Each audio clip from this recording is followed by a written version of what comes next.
রাজ্যপাল পদ থেকে ইস্তফা দিয়েছেন, তারপর বাংলায় এসেছিলেন রাজ্যের অতিথি ভবনে।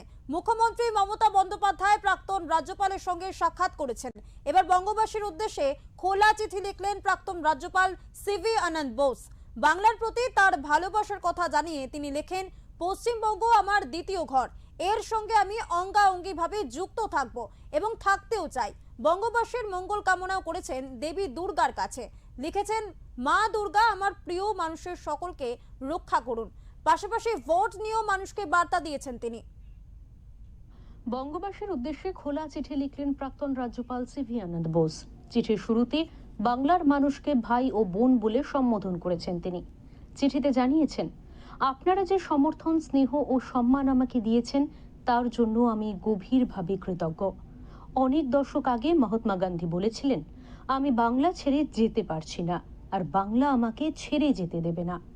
আমি সেই একই অনুভূতি ভাগ করে নিচ্ছি। রাজ্যপাল থাকাকালীন বাংলার বিভিন্ন প্রান্তে মানুষদের কাছে গিয়ে যে ভালোবাসা পেয়েছেন তা মনে করে প্রাক্তন রাজ্যপাল জানান, বন্ধুগণ, গত 3 বছরে আমি এই রাজ্যের এক প্রান্ত থেকে অন্য প্রান্তে যাওয়ার সুযোগ পেয়েছি। মানুষের সঙ্গে সরাসরি যোগাযোগ করেছি। আমি গ্রামবাসীদের খড়ের ছাউনি দেওয়া ঘরে বসে তাদের সঙ্গে আহার করেছি। তরুণ শিক্ষার্থীদের সঙ্গে পড়াশোনা করেছি। জ্ঞানী ও প্রাজ্ঞ ব্যক্তিদের সঙ্গে মত বিনিময় করেছি। बंगाल के जनता ने मुझे लॉट ऑफ अफेक्शन दिया, कोऑपरेशन दिया। मेरे दिमाग में, मेरे मन में बहुत पसंद फीलिंग है। मैं भी बंगाल के जनता के साथ इज्जत से बताता हूँ, बांग्लार माटी, बांग्लार जल, बांग्लार वायु, बांग्लार फल पुनः हो, पुनः हो, पुनः हो, हे भगवान। আগত বিধানসভা ভোট নিয়েও মানুষকে বার্তা দিয়েছেন তিনি।